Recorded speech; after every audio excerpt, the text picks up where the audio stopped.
झालसा रांची के निर्देशानुसार प्रधान जिला एवं सत्र न्यायाधीश की अध्यक्षता में जिले के सभी पैरा लीगल वॉलंटियर्स के साथ बैठक की गई।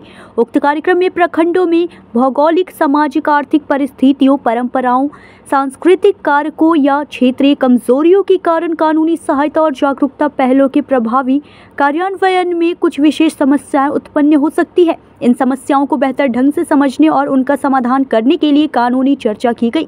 साथ ही जेजेबी एक्ट, पॉक्सो एक्ट और भाषा के अनुवादक से संबंधित चर्चा किया गया। साथ ही पैरा लीगल वॉलंटियर से उनको कार्य क्षेत्र में होने वाली समस्या एवं उससे संबंधित सुझाव लिखित रूप से ली गई। इस दौरान इस बारे में श्रीमान प्रधान जिला एवं सत्र न्यायाधीश अध्यक्ष जिला विधिक सेवा प्राधिकार पाकुड़ शेषनाथ सिंह ने कहा कि पैरा लीगल वॉलंटियर्स को कार्य क्षेत्र में क्षेत्रीय भाषा को समझने में समस्या उत्पन्न होती है, जिससे लेकर पूर्व में DCPU से पत्राचार किया गया है तथा उनकी तरफ से जवाब भी प्राप्त है। इस संदर्भ में 105 जेजेबी एक्ट में यह प्रावधान है कि राज्य सरकार द्वारा इससे संबंधित एक फंड क्रिएट कर सकती है, जिससे फील्ड में वर्क कर रहे अनुवादक व न्यायपालक व न्यायालय में गवाही के लिए अनुवादक से लिए गए कार्य के भुगतान के लिए इस्तेमाल किया जा सकता है। इस मुद्दे पर DCPU को पत्र लिखा गया था, जिसका जवाब भी मिला। सभी उपस्थित पैरालीगल वॉलंटियर्स की समस्या विशेष रूप से सुनी गई। मौके पर प्रभारी सचिव विशाल मांझी, अनुमंडल न्यायिक दंडाधिकारी सतीश उज्जवल बेक उपस्थित रहे।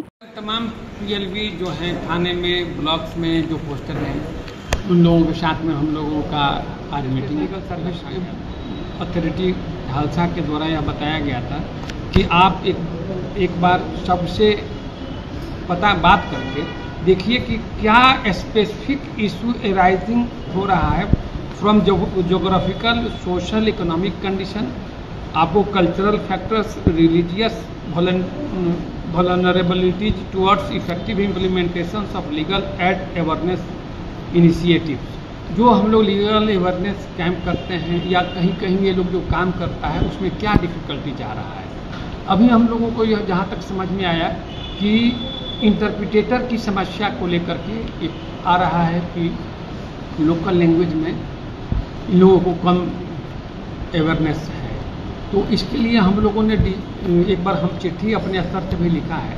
लेकिन जैसा कि हम लोग देखते हैं 105 जेजेबी एक्ट में यह प्रावधान है कि स्टेट गवर्नमेंट एक फंड क्रिएट करे, जिसके तहत उन इंटरप्रिटेटर को हम लोग पैसा रेमुनरेशन दे सकें या कोई फंड में डोनेट करें वॉलंटरली।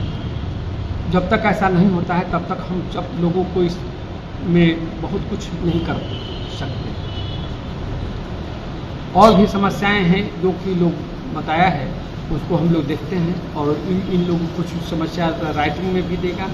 स्टेट जहाँ जहाँ लोग जाता है तो अभी भी समाज में जो डायन प्रथा को लेकर के चल रहा है उसमें अभी सुधार की ज़रूरत है, और वह जमीन विवाद से संबंधित प्रतीत होता है, जिसको लोग डायन के रूप में कन्वर्ट करके उस महिला को या पुरुष को प्रताड़ित करता है।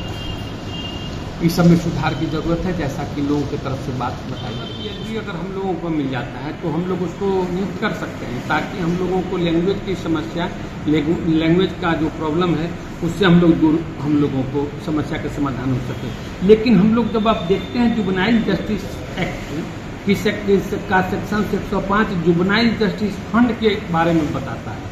यह सबसे इम्पोर्टेंट है, जिसमें यह साफ लिखा है कि स्टेट गवर्नमेंट में create a fund in such name as it think fit for the welfare and rehabilitation of the childrens dealt with under this act. और इसी में आपको इसी फंड क्रिएट करेगा जिसमें हम लोगों को इसका पैसा, इसके साथ में हम लोगों को पोस्को एक्ट जब हम लोग देखते हैं, पोस्को एक्ट का रूल्स में जो है वह साथ, अगर हम लोग पोस्को एक्ट का रूल 2020 देखते हैं, उसमें रूल 5 कहता है interpreters, translators, special educator, experts and support persons की नियुक्ति के बारे में कहा।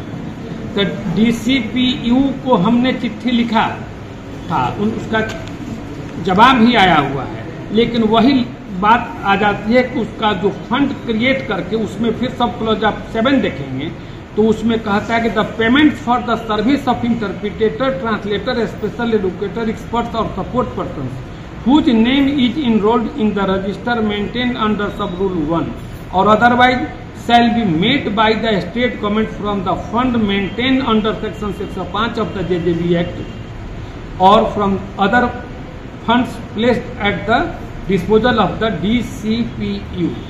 यही मेन है। इसके लिए हमने चिट्ठी भी लिखा है, उसका जवाब भी आया है, लेकिन अब इस पर सरकार को एक फंड क्रिएट करना होगा जिससे हम लोग इंटरप्रिटेटर का पैसा दे सकें। सर, इंटरप्रेटर ये सिर्फ मतलब फील्ड वर्क के लिए होंगे या कोर्ट में भी अगर आवश्यकता पड़ती है तो? कोर्ट के लिए भी हो और फील्ड वर्क में भी सपोर्ट करें।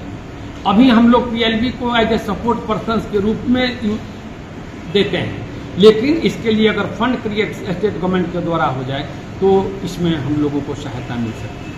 और यह जो एक्ट है और यह डिस्ट्रिक्ट लीगल सर्विस अथॉरिटी का जो मेन पर्पस है उसका इफेक्टिव तब जाकर के बेहतर ढंग से। पाकुड़ से सुदीप कुमार त्रिवेदी की रिपोर्ट।